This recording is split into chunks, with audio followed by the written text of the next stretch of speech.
오늘의 주요 뉴스입니다. 심우정 검찰총장이 법원의 윤석열 대통령 구속 취소 결정에 즉시 항고하지 않는 데 대해 적법 절차 원칙에 따른 것이라고 말했습니다. 야5당이 윤 대통령 구속 취소에 항고하지 않은 심우정 검찰총장을 공수처에 고발했습니다. 국민의힘은 윤 대통령을 불법 구속했다며 오동훈 공수처장을 검찰에 고발했습니다. 정권 연장 의견이 일주일 전보다 5%포인트 오르고 정권 교체 의견은 4.7%포인트 하락했습니다. 국민의힘 지지도도 5%포인트 올라 오차 범위 내에서 민주당을 다시 추월했습니다. 국내 자영업자가 최근 2달간 20만 명 넘게 줄어들어 엔데믹 당시 수준인 550만 명으로 떨어졌습니다.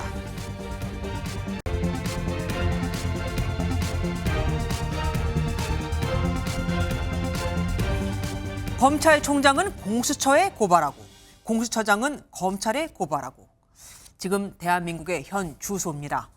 윤석열 대통령에 대한 법원의 구속 취소 결정을 검찰이 받아들인 데 대한 후폭풍인데 하나하나 짚어드리겠습니다. 먼저 검찰총장 얘기입니다. 검찰 안팎에서 논란이 커지자 오늘 심우정 검찰총장이 기자들 앞에서 입장을 밝혔습니다. 원칙과 소신에 따른 결정이었다고요. 또한 법원의 결정을 존중한 거라고도 했는데 구속 취소를 결정한 법원에 대해서는 한마디 말도 못하면서 법원 결정을 받아들인 검찰만 문제를 삼는 것에 대한 불만이 있는 듯하죠. 첫 소식 현주 기자가 보도합니다. 법원이 윤석열 대통령에 대한 구속 취소 결정을 한 지 28시간 뒤 검찰은 석방 지휘를 내렸습니다. 윤 대통령 석방에 후폭풍이 이어지자 심우정 검찰총장은 즉시 항고하지 않은 이유에 대해 취재진 앞에서 이렇게 설명했습니다. 적법 절차와 인권 보장은 제가 취임 이후 계속하여 강조해온 검찰의 기본적인 사명입니다. 기소 이후에 피고인의 심정에 관한 판단 권한은 법원에 있기 때문에 그러한 법원의 결정을 존중하였습니다. 심 총장은 즉시 항고 제도가 유신헌법 시절 국회를 해산하고 비상입법기구를 통해 만들어졌다는 사실을 언급했습니다. 보석과 구속 집행정지에 대한 즉시 항고는 헌법재판소에서 2차례 위헌 결정이 나왔다는 점도 강조했습니다. 인신 구속에 관한 권한은 법원에 있다는 영장주의와 적법 절차의 원칙, 과잉 금지의 원칙에 위반하기 때문에 위헌이라는 명확한 판단이 있었고 그러한 위헌 판결의 취지를 따라서 즉시 항고하지 않은 것입니다. 석방 지휘를 반대하는 수사팀 의견에 대해서는 내부의 여러 목소리를 듣고 자신이 직접 최종 결정을 내렸다고 말했습니다. 수사팀은 수사팀의 의견을 제출하였고 저희 대검의 부장회의 등을 거쳐서 모든 의견을 종합해서 제가 판단을 한 것입니다. 심 총장은 윤 대통령 기소 직전 열린 검사장급 회의로 기소가 늦어져 구속 취소 사유가 됐다는 지적에 대해서는 동의할 수 없다고 선을 그었습니다. 심 총장은 정치권에서 나오는 사퇴 요구에 사유가 되지 않는다고 일축했고 탄핵 추진을 두고는 절차가 진행되면 그에 따라 대응할 것이라고 밝혔습니다. MBN 뉴스 현주입니다. 법원이 윤 대통령에 대한 구속을 취소한 이유 중 하나가 검찰이 구속기한 계산을 잘못했다는 거였죠. 검찰은 관행에 따라 날로 계산했지만 법원은 피고인의 권익을 보호하는 차원에서 날이 아닌 시간으로 따져 계산해야 한다고 지적한 건데 심우정 검찰총장은 동의할 수 없다며 향후 법정에서 다퉈보겠다고도 밝혔습니다. 사실 같은 법원 내에서도 이 부분에 대해서는 논란이 있습니다. 이어서 박경 기자가 전합니다. 심우정 검찰총장은 구속기간이 지났다는 법원의 판단은 동의하기 어렵다고 밝혔습니다. 구속기간 산정 방식은 구속신문제도가 도입된 이후 오랫동안 형성되어 온 법원 검찰의 실무 관행입니다. 앞서 법원은 윤석열 대통령의 구속 만료 시간이 1월 26일 오전 9시 7분이라며 이날 오후 6시 52분 이뤄진 검찰의 기소가 구속기한을 9시간 45분 초과한 것이라고 판단했습니다. 체포적부심과 구속영장 실질심사로 인해 빠진 기간을 날이 아닌 시간으로 계산해야 한다는 윤 대통령 측 주장을 받아들인 겁니다. 검찰 특별수사본부 소속 검사들은 실무 관행과 맞지 않는다며 즉시 항고를 통해 구속기간 문제를 다퉈봐야 한다는 의견을 대검찰청에 전달했지만 심 총장은 재판 과정에서 다투기로 결론 내렸습니다. 이 부분에 대해서는 본원에서 다투도록 수사팀에 지휘하였습니다. 검찰은 윤 대통령에 대해 석방지휘를 내린 후 항고를 하는 방안도 검토했지만 항고 자체를 아예 하지 않기로 했습니다. 하지만 심 총장의 이 같은 결정에 대해 검찰 내부에서 이견이 불출되고 있는 가운데 법원에서조차 이번 구속 취소 결정이 잘못됐다는 공개적인 비판글이 올라오기도 했습니다. 김도균 부산지법 부장판사는 구속기간 계산을 할 때 기존 선례대로 시간이 아닌 날로 계산해야 한다며 윤 대통령 구속 취소는 유감이라고 밝혔습니다. MBN 뉴스 박규원입니다. 윤 대통령 구속 취소는 법원이 결정한 것임에도 민주당은 검찰을 향해 공세를 더 끌어올리고 있습니다. 검찰이 즉시 항고를 안 했다 이거죠. 아무래도 이재명 대표 재판이 진행 중인 만큼 사법부를 건들지 않으려는 듯하죠. 이재명 대표는 검찰을 향해 윤 대통령과 한패라고 비판했고 야오당은 심우정 검찰총장을 공수처에 고발했습니다. 심 총장에 대한 탄핵 카드도 고심 중인데 실제로 추진을 한다면 윤 정부 들어 30번째 탄핵 시도입니다. 강영호 기자가 보도합니다. 법원의 구속 취소 결정 직후 검찰이 산수 계산을 잘못했다고 꼬집었던 이재명 민주당 대표는 계속해서 재판부에 대한 언급 없이 검찰 비판에 집중했습니다. 검찰이 윤 대통령에게만 왜 이리 관대한지 모르겠다면서 아마 한패라서 그런 것이라고 비꼬았습니다. 내란 행위에 사실상 검찰이 핵심적으로 동조할 뿐만 아니라 주요 임무 종사를 하는 게 아닌가. 민주당은 대검찰청을 항의 방문한 데 이어 야 4당과 함께 심우정 검찰총장을 고위공직자 범죄수사처에 고발했습니다. 심 총장이 즉시 항고를 하겠다는 검찰 특별수사본부의 의견을 무시한 채 석방 지휘를 한 게 문제라는 지적입니다. 심우정 총장이 즉시 항고하지 마라, 석방시켜라 이렇게 했다는 거 아닙니까? 너무나 심각한 직권남용 범죄에 해당한다. 나아가 심 총장이 사퇴하지 않으면 탄핵까지 추진하겠다며 엄포를 놨는데 다만 줄탄핵의 역풍을 우려해 신중해야 한다는 분위기도 읽힙니다. 이 대표 재판을 고려해 사법부 비판을 자제하던 그간의 기류와 달리 일부 의원들은 이번 구속 취소 결정에 따라 법원을 직접 비판하는 목소리도 이어졌습니다. 민주당은 하루에 2번씩 비사의원총회를 열고 매일 탄핵 찬성 집회에 참가하는 등 헌법재판소의 선고까지 윤 대통령 파면 여론전에 총력을 펼친다는 계획입니다. MBN 뉴스 강영호입니다. 앞서 보신 것처럼 민주당은 공수처에 심우정 검찰총장을 고발했죠. 국민의힘은 거꾸로 검찰에 오동훈 공수처장을 고발했습니다. 국회에 제출한 서류를 계획적으로 허위로 제출을 했다면서요. 급기야 공수처의 존재 이유가 사라졌다며 공수처를 폐지하겠다고도 했습니다. 조유루 기자가 보도합니다. 국민의힘은 공수처가 윤 대통령 체포부터 조사와 구속 과정에서 저지른 일련의 행위들이 범죄 집단을 연상시킨다고 직격했습니다. 그러면서 공권력 행사기관이 법적 정당성을 갖추지 않는다면 조직폭력배와 다를 바 없다며 공수처 폐지를 공식화했습니다. 오동훈 공수처장은 더 이상 수사기관의 수장이 아닌 국민을 속인 범죄 혐의자이며 명백한 수사 대상입니다. 공수처를 반드시 폐지할 것입니다. 권성동 국민의힘 원내대표는 야당이 심우정 검찰총장을 공수처에 고발한 것을 두고도 공수처가 야당의 사법흥신소에 불과하다고 비난했습니다. 야당이 심우정 검찰총장을 공수처에 고발한 것은 불법에게 합법을 수사하라고 사주하는 기막힌 현실입니다. 지금 공수처에 필요한 것은 일감이 아니라 폐지입니다. 국조특위 소속 국민의힘 의원들은 오동훈 공수처장을 불법 체포, 구금 및 위증 등 혐의로 검찰에 고발했습니다. 오 처장이 청문회에서 윤 대통령 관련 영장 청구 논란에 위증을 했고 국회 제출 답변서에서 허위로 답했다는 겁니다. 고발까지 이른 것은 이것이 단순히 업무상 실수 때문이 아니라 의도되고 또 계획적으로 저질러진 범죄라고 판단했기 때문입니다. 윤 대통령 석방에 오 처장 고발까지 더해지면서 여당의 공수처 폐지론에 더 힘이 실릴 거란 관측이 나옵니다. MBN 뉴스 조희로입니다. 구속 기간을 나눠서 쓴 문제, 신병 인치 문제 등 수사 절차의 적법성 문제로 구속이 취소되면서 윤 대통령 측에선 앞으로 있을 형사재판에서 이를 적극 활용할 것으로 보입니다. 일각에선 재판부가 수사 절차에 문제가 있다는 이유로 공소를 기각할 수도 있다는 관측까지 나오고 있는데요. 실제로 가능한 이야기인지, 가능하다면 그 가능성은 얼마나 되는지 이혁재 기자가 알아봤습니다.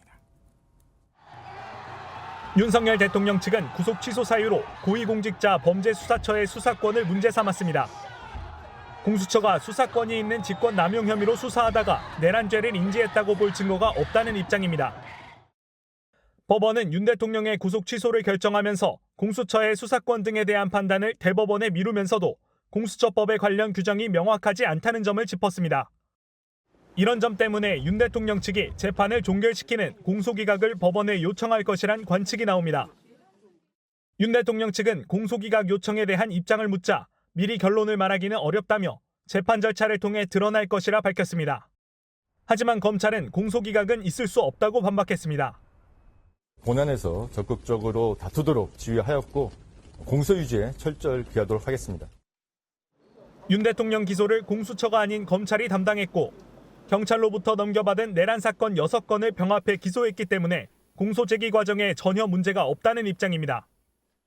검찰은 김용현 전 국방부 장관의 구속영장을 발부받았을 때 경찰 공무원과 관련된 수사를 검찰이 할 수 있다고 법원이 인정했던 만큼 수사권 문제는 없다고 보고 있습니다. 법조계에서는 재판부가 공수처 수사를 위법하게 볼 경우 공소기각보다는 공수처가 수집한 증거에 대해 증거 능력을 박탈시키는 쪽으로 판단할 가능성이 높다는 관측이 나옵니다. 윤 대통령이 석방된 데다 절차적 쟁점에 대해 치열한 공방이 예상되는 만큼 내란죄 형사재판은 좀 더 길어질 수도 있다는 전망입니다. MBN 뉴스 이혁재입니다. 윤석열 대통령은 석방 이틀째인 어젯밤 관저로 찾아온 여당 지도부를 만났습니다. 그동안의 당 운영에 고마움에 대한 표시를 한 것으로 전해졌는데 만남에 대한 확대 해석은 경계하는 분위기입니다. 대통령실도 별도의 메시지를 내지 않았고요. 전정인 기자가 이유를 알아봤습니다. 국민의힘 권영세 비대위원장과 권성동 원내대표가 어젯밤 한남동 관저를 찾아 윤 대통령을 만났습니다. 30분간 이어진 차담에서 윤 대통령은 수감 생활 소회를 밝히고 그동안 당 운영에 고마움도 표했습니다. 두 사람을 중심으로 당을 잘 운영해줘서 고맙다라는 감사의 인사도 있었다라고 합니다. 윤 대통령은 지난 8일 석방 직후 당 지도부와 통화를 한 데 이어 이튿날 면담까지 가진 겁니다. 앞으로도 여권 인사들의 관저 방문이 잇따를 것으로 관측되면서 윤 대통령이 관저 정치를 재개하는 것 아니냐는 해석도 나옵니다. 다만 윤 대통령은 지도부와의 만남을 제외하고는 당분간 대외 활동이나 추가 메시지를 내는 것은 신중을 기할 것으로 보입니다. 헌법재판소를 압박하는 것으로 보여 역효과를 낼 수 있다는 우려 때문입니다. 대통령실 차원에서도 정진석 비서실장이 대외 메시지 발신을 최대한 자제하고 차분하게 결과를 지켜보자는 당부를 한 것으로 알려졌습니다. MBN 뉴스 전정인입니다. 조기 대선을 염두에 둔 행보를 이어갔던 여권 잠룡들. 윤석열 대통령 석방이라는 뜻밖의 변수에 복잡해졌습니다. 윤심, 그러니까 윤 대통령의 영향력이 되살아난 만큼 대통령과의 관계 설정부터 다시 고민할 수밖에 없는 상황이 돼버린 겁니다. 특히 탄핵에 찬성했던 이른바 찬탄파들의 복잡한 속내를 정태진 기자가 취재했습니다. 주먹을 불끈 쥔 윤 대통령의 관저 복귀에 여권 잠룡들은 일제히 환영의 뜻을 밝혔지만 속내는 복잡합니다. 탄핵에 찬성했던 한동훈 전 대표는 보수 지지층을 의식한 듯 대통령과의 만남을 기대하는 발언을 했습니다. 저는 언젠가 때가 되면 대통령을 뵐 기회가 있으면 좋겠어요. 그러면서도 차별화는 잊지 않았습니다. 까라면 까라, 물라면 무는 그런 상명하복. 저는 그 반대 아닙니까? 까라면 까라라고 했었으면 제가 계엄을 막았겠습니까? 여사 문제 제기하고 제가 직언을 했을까요? 탄핵 찬성파 오세훈 서울시장도 SNS에 헌법재판소는 윤 대통령 탄핵 심판과 관련해 흠결을 보완하기 위해 변론을 재개해야 한다고 밝혔습니다. 김문수 고용노동부 장관은 기자간담회에서 헌법재판이 아닌 정치재판, 여론재판이라며 윤 대통령이 공정재판으로 다시 직무에 복귀하길 바란다고 강조했습니다. 홍준표 대구시장도 공수처장 사퇴, 탄핵이 기각되면 국가 정상화에 나서야 한다고 보수 결집 행보를 그대로 이어가고 있습니다. 다만 안철수 의원은 윤 대통령과 이재명 대표는 재판부 결정 승복을 천명해야 한다는 입장입니다. 법원의 판단을 존중합니다. 헌법재판소에서 이 헌법과 법치주의 그대로 공정하게 심판을 윤 대통령의 장악력이 다시 커진 상황에서 여권 잠룡들이 대통령과의 관계 설정을 다시 고심하고 있습니다. MBN 뉴스 정태진입니다. 윤석열 대통령이 풀려난 효과일까요? 여권의 정권 연장을 바란다는 의견이 늘어난 반면 정권 교체를 바란다는 의견은 줄어든 것으로 나타났습니다. 국민의힘 지지율도 상승세를 타고 더불어민주당을 다시 역전했습니다. 김도영 기자가 보도합니다. 리얼미터 여론조사 결과 국민의힘 지지율이 다시 더불어민주당을 앞섰습니다. 전주 대비 국민의힘은 5.1%포인트 오른 42.7%, 민주당은 3.2%포인트 떨어진 41%로 오차 안의 범위에서 접전 양상을 보였습니다. 정권 연장 여론도 정당 지지율과 비슷한 흐름을 보였습니다. 야권의 정권 교체 의견은 전주 대비 4.7%포인트 떨어졌고 여당의 정권 연장은 5%포인트 올랐습니다. 특히 20대와 60대는 직전 조사에선 정권 교체 여론이 앞섰지만 이번엔 정권 연장 여론이 앞서는 것으로 뒤바뀌었습니다. 여야 지도부의 표정은 엇갈렸습니다. 지금은 국민을 선동할 때가 아니고 차분하게 민생을 살피면서 헌재의 판결을 기다릴 때입니다. 이번 비체혁명도 이러한 반동을 이겨내고 반드시 승리할 것이고 반드시 이길 것입니다. 다만 중도층 여론은 큰 변화가 없었습니다. 중도층은 정권 연장론 36.4%, 정권 교체론이 60.4%로 정권 교체론이 여전히 크게 앞선 것으로 조사됐습니다. 지난 7일 법원의 윤석열 대통령에 대한 구속 취소 결정이 정권 연장 여론에 일부 영향을 미친 것이란 분석이 나오고 있습니다. MBN 뉴스 김도형입니다. 윤석열 대통령의 탄핵 심판 선고만을 남겨둔 헌법재판소는 수시로 평일을 이어가고 있습니다. 그런데 지난 금요일 윤석열 대통령의 석방이 하나의 변수로 떠올랐죠. 법조계에선 윤 대통령 석방과 탄핵 심판은 무관하다는 의견이 무세하지만 헌재가 절차적 쟁점을 더 꼼꼼하게 들여다볼 필요성이 생긴 만큼 선고 시점이 미뤄질 수 있다는 관측이 나옵니다. 이시열 기자가 보도합니다. 지난달 25일 최우진 술과 함께 11차례에 걸친 윤석열 대통령 탄핵 심판 변론을 마친 헌법재판소. 선고기일은 재판부 평의를 거쳐 추후 고지해 드리겠습니다. 이상입니다. 헌재는 거의 매일 평의를 진행 중이지만 약 2주가 흐른 지금까지도 선고 소식은 들리지 않고 있습니다. 헌법연구관 10여 명으로 구성된 TF는 주말에도 근무하면서 결정문 초안을 작성 중인 것으로 알려졌습니다. 다만 헌재는 재판부 평의의 내용 등은 모두 비공개 대상이라며 수시로 평의가 이루어지고 있다는 것 외에 확인은 불가하다고 밝혔습니다. 헌재의 윤 대통령 탄핵 심판 선고 일자는 오는 14일 금요일이 유력했습니다. 과거 노무현, 박근혜 전 대통령도 최종 변론 이후 각각 14일, 11일간 수기를 거쳐 금요일에 선고가 났기 때문입니다. 하지만 법원이 윤 대통령의 구속 취소 사유 중 하나로 절차의 명확성을 제시한 만큼 헌재도 영향을 받아 선고를 늦출 수 있다는 전망이 나옵니다. 윤 대통령 측이 헌재의 졸속 심리와 부당한 증인 신문 제한 등을 이유로 절차적 공정성을 꾸준히 제기해왔기 때문입니다. 다만 윤 대통령 측이 헌재에 별도로 변론 제기 요청은 하지 않은 것으로 확인됐습니다. 아직 선고일자가 정해지지 않은 한덕수 총리 탄핵 심판과 마은혁 헌법재판관 후보자 임명 문제도 윤 대통령 탄핵 심판 선고일의 변수로 작용할 것으로 보입니다. MBN 뉴스 이시열입니다. 이번 윤 대통령의 구속 취소 결정이 민주당엔 되레 호재가 되는 걸까요?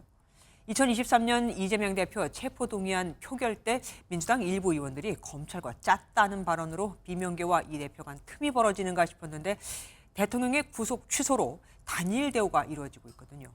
비명계 잠룡 김경수 전 경남지사는 윤 대통령 파면 확정 전까지 무기한 단식 농성에 돌입했고 김동연 경기지사는 오늘 저녁 1일 시위에 나서며 탄핵 촉구로 민주당이 하나로 뭉치게 된 겁니다. 표선우 기자가 보도합니다.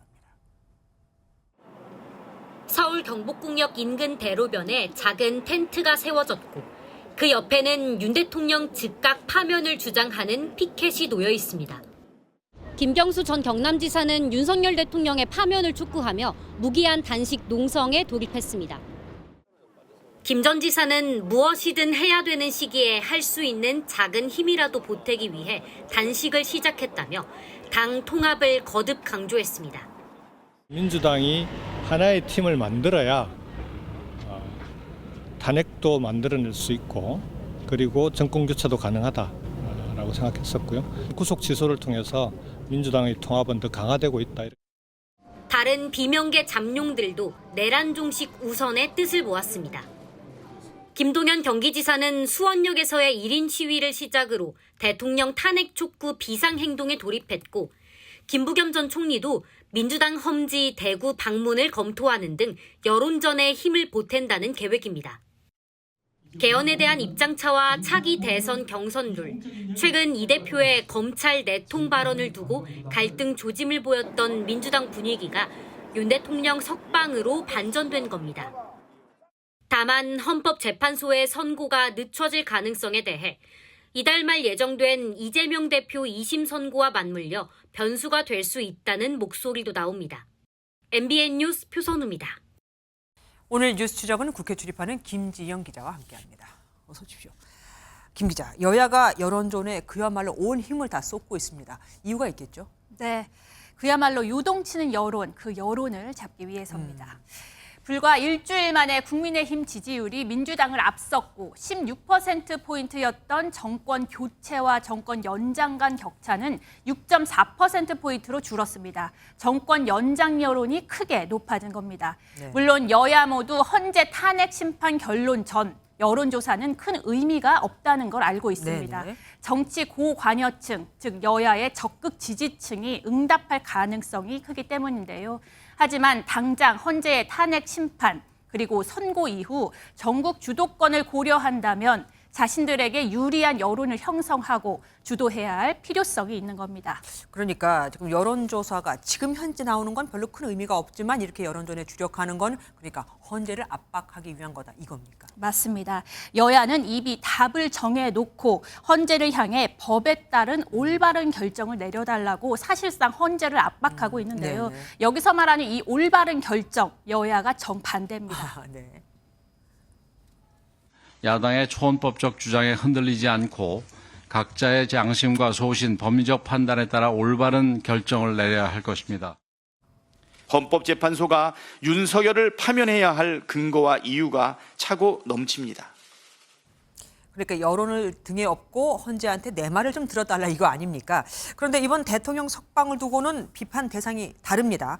국민의힘은 공수처장을 고발했고 민주당은 검찰총장 탄핵을 꺼내들었습니다. 네, 이건 역시 헌재의 탄핵 심판을 고려한 선별적 비판이라는 지적이 나옵니다.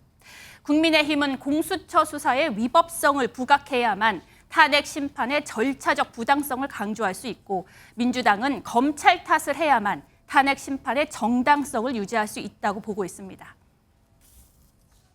무법과 불법, 졸속과 거짓이 반복되며 권력 견제라는 설립 취지와 상반되게 완전한 정치적 도구로 전락한 공수처는 폐지됨이 마땅합니다. 심우정 총장은 정의와 법치를 수호해야 하는 검찰의 존재 의미를 무너뜨리고 스스로 내란을 엄호하는 내란 총장이 되었습니다. 대통령 구속 취소 결정을 내린 법원에 대한 여야 반응에도 온도차가 있는데요. 여당은 지도부가 당연한 결정이라는 입장을 낸 반면 민주당은 일부 의원을 중심으로 비판에 나서기는 했지만 판결을 앞둔 이재명 대표는 직접 언급은 피하고 있어 속내가 복잡합니다. 그래서인가요? 이재명 대표는 혼자 하기보다는 당내 혹은 전체 야권을 통해서 여론전을 펼치는 듯합니다. 네, 이재명 대표에게 그 각을 세웠던 비명계도요. 일단 견제는 접어두고 이 탄핵에 힘을 모으고 있습니다. 네. 그리고 민주당은 매일 저녁 광화문 일대 탄핵 찬성 집회에 참석할 계획인데 오늘 집회에서는 야 5당 대표가 비상시국 결의안을 발표합니다. 그런데 또 국민의힘은 민주당과 다른 게 지도부 차원에서는 집회에 선을 긋고 있습니다. 네, 헌재를 향해 연일 강한 발언을 쏟아내고 있지만 집회 선긋기 기조 유지합니다. 네. 대통령실의 차분한 대응과 같은 맥락으로 읽히는데요. 이미 의원들의 자율적 판단에 집회 참석을 맡기는 만큼 여론의 역풍, 특히 중도층 이탈을 고민하는 지도부까지 나서지는 않는 겁니다. 권영세 비대위원장은 MBN과의 통화에서 일부러 전략적으로 선을 긋는 건 아니지만 지도부는 지지층뿐 아니라 일반 민심까지 고려해 신중히 대응하고 있다고 말했습니다. 예, 지금까지 김지영 기자와 함께했습니다. 수고하셨습니다. 윤석열 대통령에 대한 헌법재판소의 탄핵 심판 선고가 임박했다는 관측이 나오면서 탄핵 찬반 단체들도 총력전에 나섰습니다. 한남동과 헌법재판소 인근으로 차례로 가보겠습니다. 먼저 윤 대통령 지지자들이 모여있는 한남동 관저 앞입니다. 심동욱 기자, 그곳 분위기부터 전해주시죠.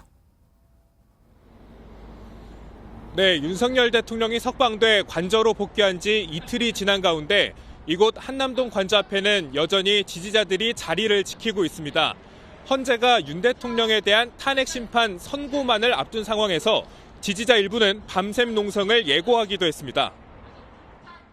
정말로 그 구속 완전 취소됐을 때 저는 너무 기뻤어요. 저희는 아직 그 탄핵에 대한 최종 그 결정이 나올 때까지는 마음을 놓으면 안 된다고. 오늘 헌법재판소 인근 안국역 일대에선 경찰 비공식 추산으로 지지자 700여 명이 모여 집회를 가졌는데요. 이곳에서 2030 청년 지지자 3명은 윤 대통령 파면에 반대한다며 삭발식을 가졌고 일부는 눈물을 흘리기도 했습니다. 윤 대통령의 탄핵 심판 최후 진술 전문이 적힌 47m 길이의 현수막도 등장했는데 헌재 주변에서는 확성기와 호루라기 등을 불며 탄핵 무효를 외쳤습니다. 전광훈 사랑제일교회 목사를 중심으로 한 보수단체도 헌재 앞 탄핵 무효 집회를 철야 방식으로 바꾸는 등 총력전에 나서고 있습니다. 광화문에서는 탄핵 반대를 촉구하며 일부 지지자들은 단식에 들어가기도 했습니다. 헌재의 탄핵 심판 선고일이 다가오면서 경찰도 초비상에 걸렸는데요. 선고 당일에는 헌법재판소가 있는 서울 종로 중구 일대를 특별 범죄 예방 강화구역으로 지정하고 서울 지역 경찰서장 8명을 지역장으로 투입할 계획입니다. 또한 헌재로부터 100m 이내는 집회 금지 구역으로 지정한 뒤 차벽으로 둘러싸 통행 자체를 완전히 없애겠다는 방침입니다. 비상 근무 태세 중 가장 높은 등급인 가포 비상을 발령하고 가용 경력을 최대한 투입할 것으로 보입니다. 지금까지 서울 한남동 대통령관저 앞에서 MBN 뉴스 심동욱입니다. 윤석열 대통령에 대한 석방 소식에 그동안 잠잠했던 탄핵을 찬성하는 이들의 목소리가 다시 커지고 있습니다. 대학가와 노동계 등 사회 각계각층에서 탄핵과 재구속을 촉구하는 목소리가 잇따라 나온 건데요. 이번엔 촛불 집회가 열리고 있는 헌법재판소 인근으로 가보겠습니다. 장덕진 기자, 그곳 상황은 어떻습니까? 네, 저희 취재진 뒤로 LED 촛불과 응원봉을 들고 집회를 이어가고 있는 시민들의 모습을 보실 수 있을 겁니다. 조금 전인 저녁 7시부터 헌법재판소와 400여 미터 떨어진 이곳에서는 윤석열 대통령 탄핵을 촉구하는 촛불 집회가 진행되고 있습니다. 윤 대통령이 석방된 지 이틀이 지났지만 이들은 즉시 항고를 하지 않은 검찰을 비판하며 다시 윤 대통령을 구속해야 한다고 목소리를 높였습니다. 당연히 구속이 돼야죠. 지금 이게 나라는 아니잖아요. 지금 이 아이가 이 피켓을 들고 여기 나와야 되는 게 맞는 건가요? 탄핵을 찬성하는 이들 역시 헌재 선고가 임박하자 총력전에 나선 모습입니다. 탄핵 촉구 집회를 주도해온 비상행동 측은 경복궁 서십자각 인근에서 사흘째 철야 단식 농성 중인데요. 일부 시민단체는 헌재를 향해 강경 발언을 쏟아내고 있는 전광훈 사랑제일교회 목사와 황교안 전 총리 등을 국가수사본부에 고발하기도 했습니다.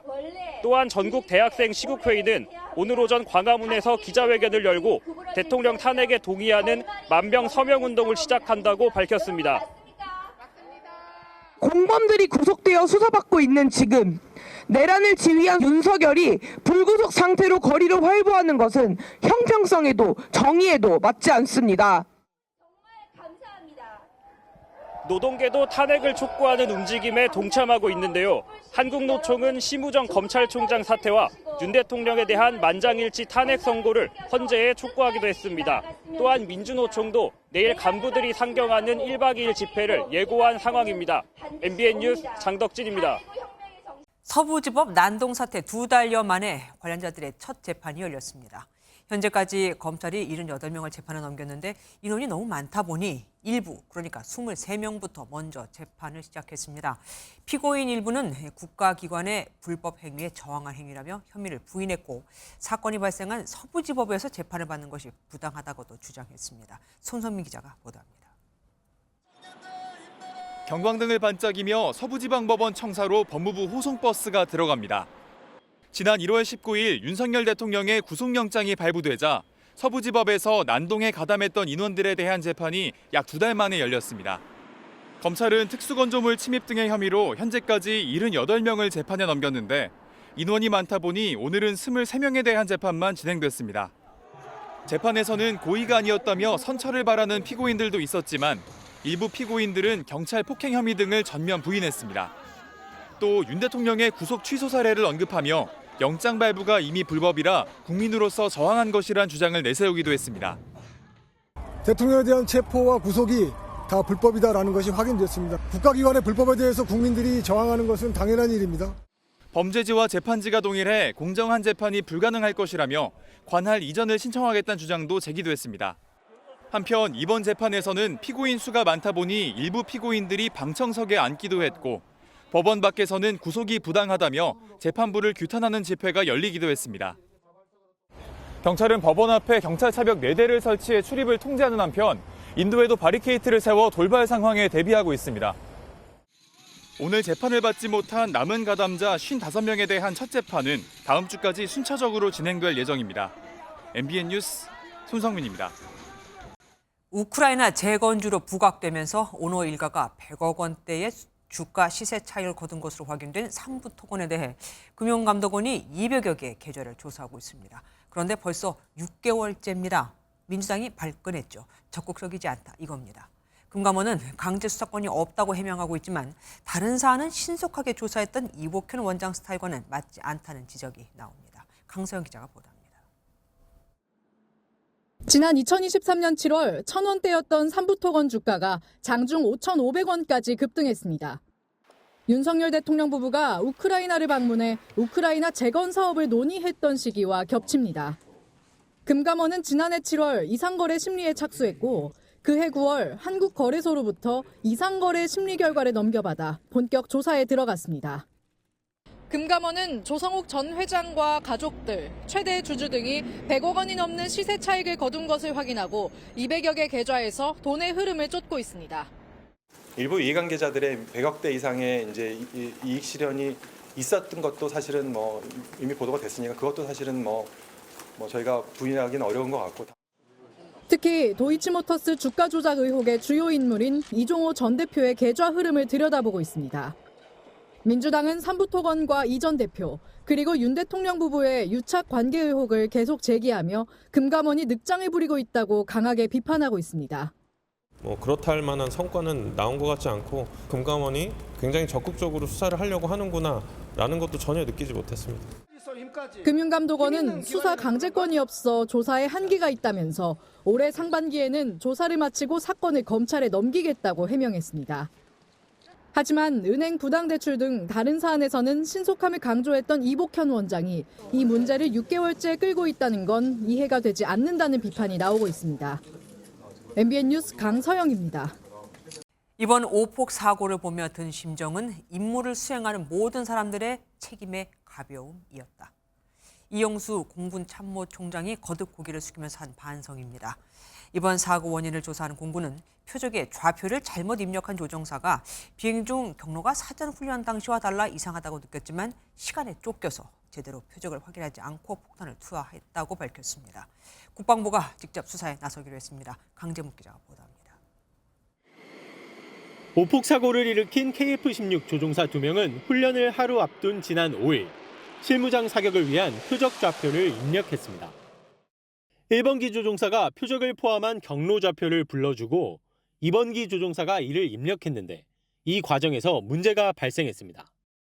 의도 좌표 중 숫자 5가 입력될 자리에 0이 채워진 것입니다. 1번기 조종사가 좌표를 잘못 부른 것인지 2번기 조종사가 입력을 잘못했는지는 아직 확인되지 않았지만 이후까지도 재확인 작업은 제대로 이뤄지지 않았습니다.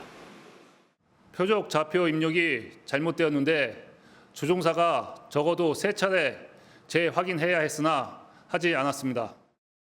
포천 지역 상공에 다다른 1번기 조종사는 비행 경로와 표적 지역 지형이 사전 훈련과 일부 다름을 느꼈다고 진술했습니다. 하지만 정해진 탄착 시간을 맞추고자 서두르는 과정에서 표적을 육안으로 제대로 확인하지 못했는데도 표적 확인이라는 통보와 함께 폭탄을 투하했습니다. 동시 투하를 위해 밀집 대형 유지에만 집중하고 있던 2번기도 좌표를 벗어난 것을 인지하지 못했고 1번기 지시에 따라 동시에 폭탄을 투하했습니다. 절대 일어나서는 안 될 사고였고 다시 일어나서도 안 될 사고입니다. 이번 사고에 대한 모든 책임은 참모총장인 제게 있습니다. 국방부는 국방부 조사본부 인력을 투입해 이번 오폭 사고에 대한 직접 수사에 착수할 예정이라고 밝혔습니다. MBN 뉴스 강재묵입니다. 이렇게 오폭 사고가 있었지만 오늘부터 열흘간 한반도 방어를 위한 정기 한미연합훈련 자유의 방패 연습은 시작이 됐습니다. 다만 지난 6일 발생한 전투기 오폭 사고의 여파로 각급 부대의 실탄 사격 훈련 등은 진행이 되지 않았죠. 이때다 싶었던 걸까요? 북한이 서해상으로 탄도미사일을 여러 발 발사하며 무력 시위를 벌였습니다.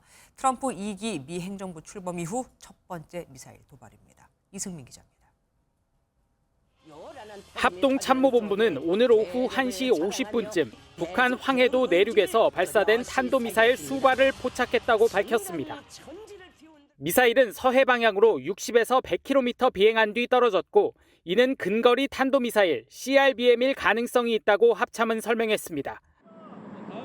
북한의 도발은 한미 자유의 방패, 연합연습훈련에 대한 반발로 해석됩니다. 북한은 지난해 신형 근거리 탄도미사일 발사대 250대를 최전방에 실전 배치했다고 발표하기도 했습니다. 군수 기업소들에서 생산된 250대의 신형 전술 탄도미사일 발사대가 조선민주주의인민공화국 국경 제1선 부대들에 인도되는 CRBM은 저고도로 비행해 탐지가 까다롭고 여러 발을 동시에 발사할 경우 요격이 어려워 위협적일 수 있습니다. 북한의 탄도미사일 발사는 지난 1월 14일 이후 약 2달 만이며 지난 1월 20일 트럼프 대통령이 취임한 이후 처음입니다. 트럼프 정부의 대북 정책 방향을 시험하고 향후 협상에서 우위를 점하겠다는 의도로 보이는데 정작 한미는 전투기 오폭 사고로 연합훈련 중에도 실사격 훈련은 진행하지 않고 있습니다. MBN 뉴스 이승민입니다. 의대 증원 2,000명을 포기하면 의정 갈등이 끝날 줄 알았는데 아니었습니다. 의료계가 그 정도로는 안 된다. 의대 정원 말고도 요구사항이 더 많다며 정부와 대립각을 좁히지 않고 있는 겁니다. 보다 못한 환자협회, 정부가 의료계에 질질 끌려다니고 있다며 강경 대응을 촉구했습니다. 한범수 기자입니다. 2026학년도엔 한 명도 뽑지 말아야 한다. 김태구 대한의사협회장이 내년도 의대 정원과 관련해 말했다고 알려진 내용입니다. 정부가 내년 신입생 수를 의대 증원전과 같은 3,058명으로 동결했지만 의사협회 안에선 이 정도론 부족하다는 분위기가 강한 것으로 풀이됩니다. 이 같은 상황을 반영하듯 여당인 국민의힘과 의사협회의 면담은 접점을 찾지 못하고 끝났습니다. 여러 가지 의제 가지고 대화를 나눴습니다. 오늘은 소통하는 날입니다. 다른 특별한 건 없었습니다. 개별 의대생이나 전공의, 의대 교수들 사이에서도 의대 정원 동결에서 더 나아가야 한다는 반응이 나오고 있습니다. 10년 안에 의사 과잉이 우려된다며 내년 이후에도 증원에 신중해야 한다는 의견을 밝히는가 하면 의대 정원에 밀려 주목받지 못했던 전공의 수련 환경도 의료 정상화의 조건이 돼야 한다는 토로 역시 쏟아지고 있습니다. 실제로 120시간 이상 근무한 적이 많았고 이렇게 과중한 업무에도 불구하고 실질적인 전문의가 되기에 필요한 경험은 채우지 못합니다. 시민사회단체는 의사들의 집단 반발에 정부가 또다시 끌려다니고 있다며 휴학 중인 의대생들은 학칙대로 처분하라고 요구했습니다. 의대 정원 동결이란 정부의 승부수가 양쪽의 반대에 직면해 표류할 위기에 처하면서 의정 갈등이 한없이 길어질 수 있다는 우려가 커지고 있습니다. MBN 뉴스 한범수입니다. 한국은 기업들이 일하기 힘든 나라라는 인식이 꽤 강합니다. 높은 인건비와 물가도 문제지만 규제가 너무 많거든요. 단순 법 문제뿐 아니라 담당자가 바뀔 때마다 요구 내용이 뒤바뀌는 등 규정 적용도 문제고요. 그래서 제조업부터 스타트업까지 국내 대신 해외를 선택하는 기업들이 늘고 있는 건데 MBN이 이런 문제를 집중 조명해보는 기획을 준비했습니다. 먼저 신용수 기자가 현장의 목소리를 들어봤습니다. 공업용 절삭 공구를 제조하는 이석기 대표는 10년 전 베트남에서 먼저 사업을 시작해 5년 전 한국에서 사업을 확장했습니다. 하지만 한국에서의 사업은 호락호락하지 않았습니다. 오자마자 후회했죠. 아, 이게 잘못됐구나. 한국도 큰 업체들이 많으니까 충분히 가능하다고 생각을 하고 왔는데 막상 와보니까 일단 계속 힘들었어요. 가장 큰 문제는 치솟은 인건비와 공장 임대료 등 부대 비용. 희망의 끈은 언제나 놓지 않고 있지만 규제 문제도 만만치 않습니다. 조금 답답하죠. 할 수 있는 부분들을 많이 열어주면 더 할 수 있는 부분이 있는데. 주위에선 베트남 사업에 대한 문의가 쏟아졌습니다. 많이 물어보시고 많이 가시려고 노력하시는 것 같아요. 어떻게 해야 되는지, 가면 뭘 해야 되는지를 많이 물어보시더라고요. 제조업뿐만 아니라 스타트업에게도 규제는 발목을 잡는 족쇄입니다. 스타트업 자체가 뭔가 혁신적이어서 뭔가 문제를 새로운 방식으로 푸는구나 이런 뷰가 아니고 일단 문제라고 생각을 하는 거예요. 어떤 투자자가 이런 스타트업에 투자할 수 있겠어요? 또 바이오 헬스케어 분야에선 10곳 이상의 기업들이 해외 이전을 고려하고 있는 것으로 조사됐습니다. 특히 원격 의료 등 우리나라에선 불법이지만 해외에선 합법인 경우가 많아 해외로 눈을 돌리는 겁니다. 산업 경쟁력에 비해 제도가 따라가지 못하고 있다는 평가가 나오는 이유입니다. 해외 기관에서 우리나라 자체의 경쟁력은 굉장히 상위권으로 평가를 하고 있지만 기업 제도, 규제는 하위권으로 분류하고 있습니다. MBN 뉴스 신용수입니다.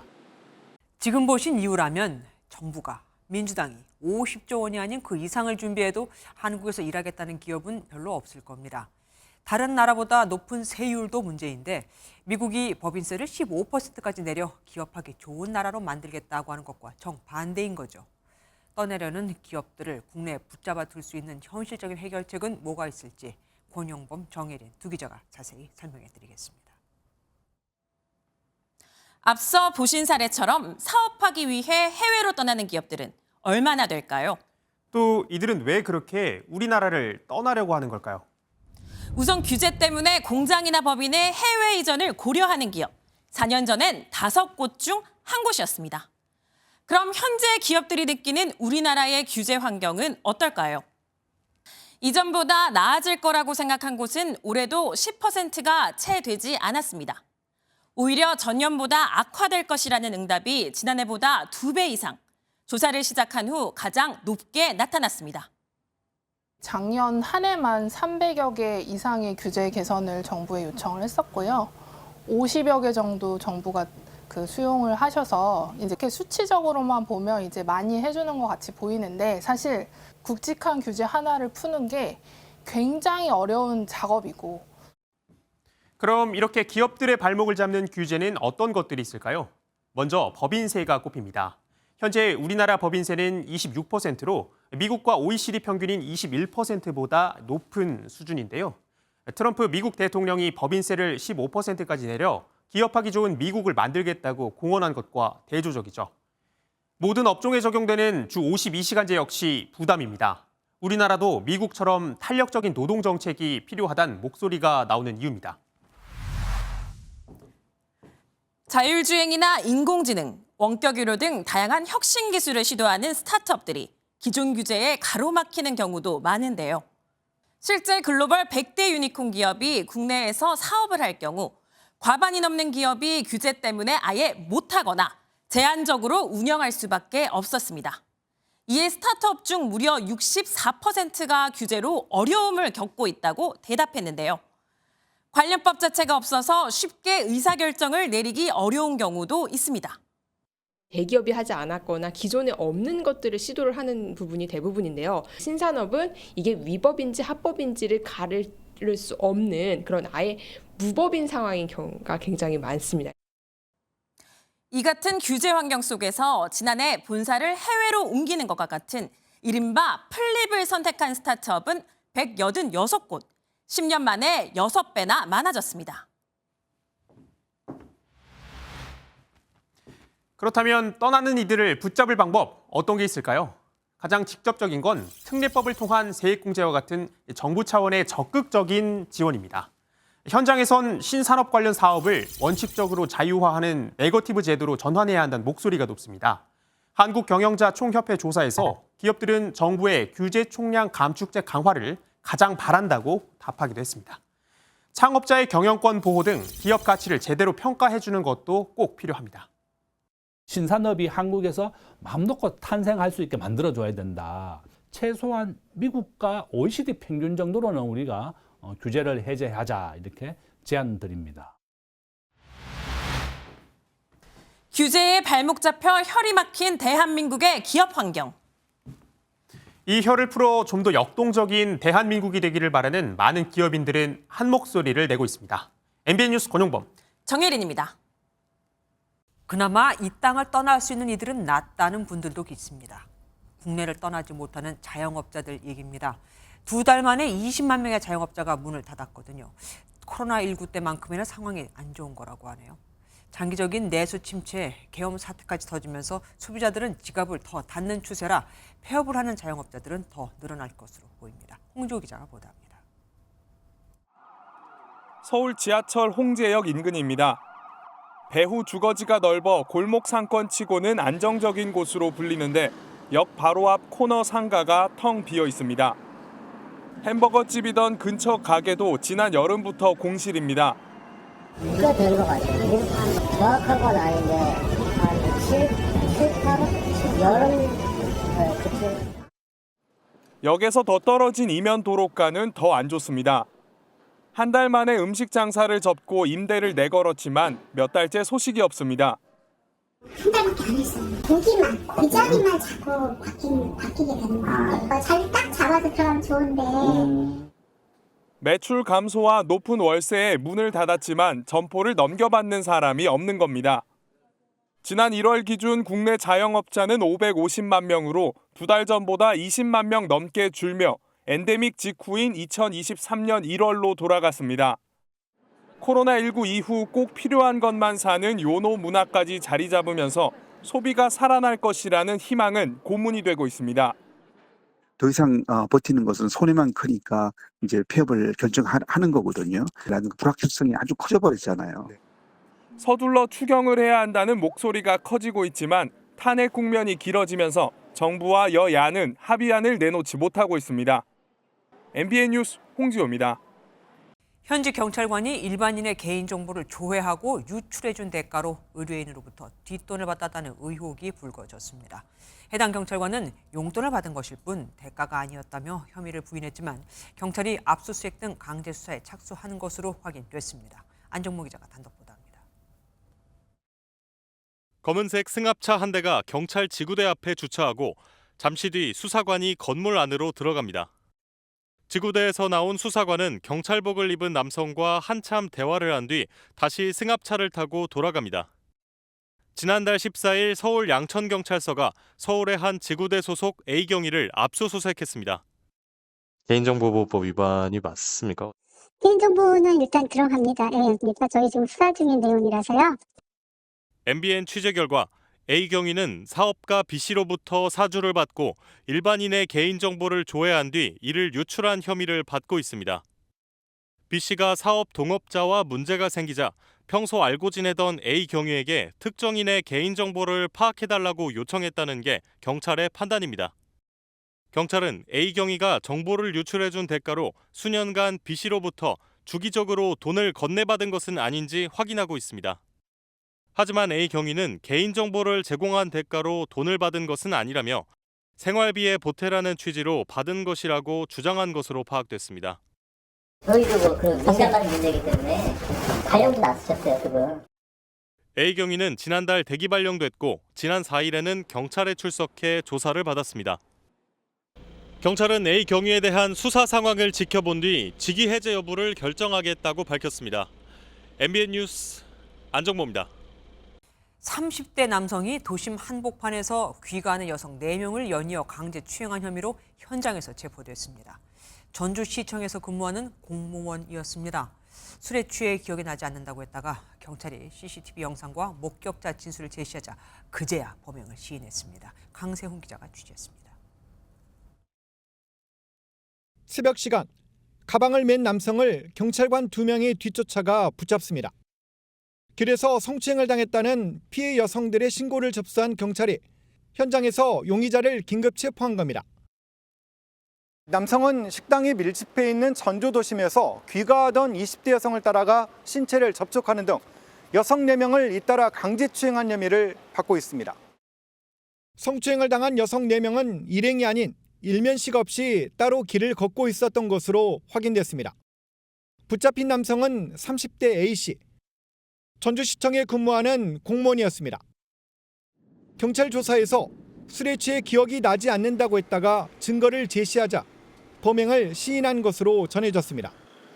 전주시는 A씨를 업무에서 배제하고 수사 결과가 나오면 징계 절차를 진행하겠다고 밝혔습니다. 하지만 시민을 상대로 한 불미스러운 사건에 대해 어떠한 사과도 없었습니다.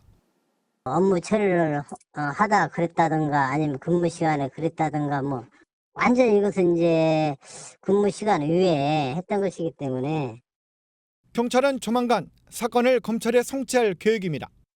MBN 뉴스 강세훈입니다. 우크라이나에 대한 미국의 지원이 끊기자 바로 러시아의 공격이 집중되고 있습니다. 특수부대가 가스관으로 침투하고 주말 사이에는 드론 100대 이상이 폭격에 가담했죠. 트럼프 대통령은 지원 중단에 대한 비판이 거세지자 우크라이나와의 정보 공유를 거의 재개했다고 했는데 거의라는 건 무슨 뜻일까요? 이상혁 기자가 보도합니다. 좁고 어두운 천연가스관을 통해 러시아 특수부대가 침투합니다.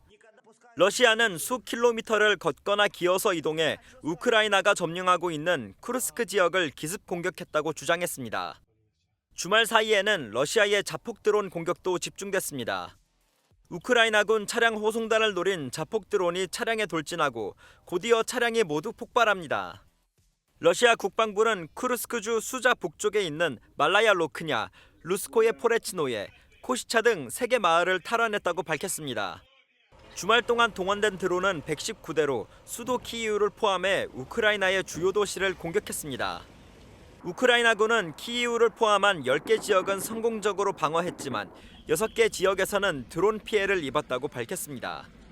러시아 지역의 정부를 비롯해 군사 지원을 끄는 미국의 조치를 비판하는 여론이 거세지자 트럼프 대통령이 진화에 나섰습니다.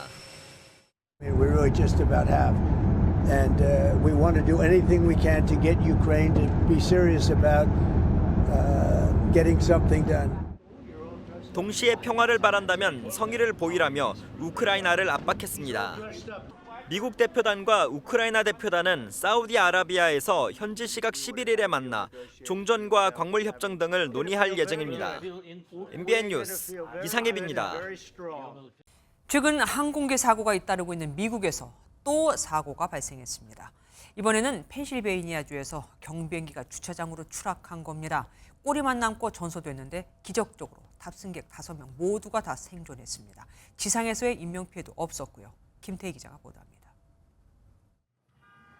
건물 옆 주차장에 떨어진 경비행기에서 화염이 솟구칩니다. 주변에 주차된 차들도 순식간에 불길에 휩싸이며 검은 연기가 피어오릅니다. 미국 펜실베이니아주에서 5명을 태운 경비행기가 추락했습니다. The fire was so hot that it was covering my face up, and I unfortunately did not see anyone. 사고는 펜실베이니아주 남부 랭커스터 공항에서 오후 3시 20분쯤 이륙한 직후 발생했습니다. 사고 기종은 단발 엔진의 에어크래프트 본환자로 추락 직전 공항 관제소에 비상 착륙을 요청한 것으로 드러났습니다.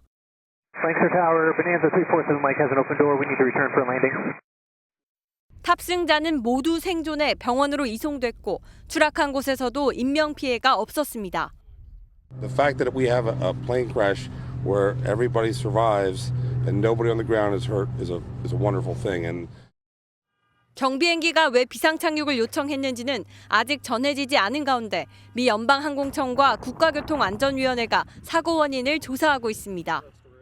이번 사고가 일어난 펜실베니아주 필라델피아에서 지난 1월 말 의료 수송기가 추락해 7명이 사망했고 앞서 로널드 레이건 공항 근처 추락 사고로 67명이 숨졌습니다. MBN 뉴스 김태희입니다. 껑충 뛴 난방비로 폭탄 관리비 고지서를 받았다는 SNS 인증 사진이 계속 올라오고 있죠. 그런데 정부나 공공기관 난방비 통계를 보면 작년보다 8%밖에 안 올랐다고 합니다. 실제 체감과는 왜 이렇게 다른 걸까요? 고정수 기자가 따져봤습니다. 세종시 소재 전용 면적 59제곱미터 아파트에 지난 1월 관리비 명세서입니다. 총액 42만 8천 원 중 개별 난방비는 15만 원 가량입니다. 작년 같은 기간 관리비 고지서를 살펴봤습니다. 난방비가 8만 원 정도 나와 총 27만 원의 관리비가 나왔습니다. 난방비가 작년보다 7만 원 정도 더 나온 겁니다. 가장 큰 이유는 역시 작년보다 추운 날씨에 크게 늘어난 사용량입니다. 늘어난 사용량에 요금 인상분이 더해져 난방비가 크게 뛰었고 온수 사용료도 늘어났습니다. 온수 사용량도 많이 올라가더라고요. 그래서 저희가 예년에 비해서는 난방비가 거의 한 5만 원에서 한 6만 원 정도 좀 올라간 그런 상황들이. 하지만 한 아파트 플랫폼이 수도권 아파트 7천여 곳을 조사한 결과는 전용 면적 1제곱미터당 난방비가 작년보다 8%가량 오른 정도입니다. 서울의 국민평형 전용 85제곱미터 기준 5천 원 상승한 꼴인데 체감 격차가 큽니다. 전월보다 많이 춥게 되면 아무래도 도시가스 사용량이나 지역 난방 열 사용량이 많아지기 때문에 보통 뉴스에서 나오는 난방비 인상 수준보다 더 많이 나올 수 있고요. 더 큰 문제는 다음 달입니다. 지난 2월 평균 기온은 영하 0.5도로 관측됐습니다. 최근 10년 사이 가장 낮은 기록입니다. 영상이었던 지난해 2월 평균 기온을 감안하면 관리비 고지서를 받는 시민들의 부담은 더 클 것으로 예상됩니다. MBN 뉴스 고정수입니다. 낮 기온이 크게 올라서 포근한 봄 기온을 느낄 수 있었던 하루였습니다. 내일은 햇살이 더 쏟아지면서 낮 동안 4월 초중순만큼이나 따스하겠는데요. 아직 아침 저녁으로는 쌀쌀합니다. 내륙 지역은 하루 새 일교차가 20도 안팎까지 벌어지는 곳도 있겠습니다. 내일도 대기 사정은 좋지 못하겠습니다. 중부지방을 중심으로 초미세먼지 농도 나쁨 수준이 예상되고 수도권을 중심으로는 미세먼지 비상 저감 조치가 시행되겠습니다. 내일 오후까지 전남 남해안과 제주도에는 5에서 10mm의 비가 조금 내리겠고요. 경기 북서부로는 출근길 안개가 짙게 끼겠습니다. 내일 중부지방은 0도 안팎까지 떨어지는 곳이 많겠습니다. 낮 기온은 서울과 춘천이 16도까지 오르겠고 남부지방은 광주가 17도, 전주와 대구 18도로 오늘보다 2에서 3도가량 더 높겠습니다. 모레인 수요일에는 수도권과 강원도를 중심으로 약하게 비가 오는 곳이 있겠습니다. 내셨습니다.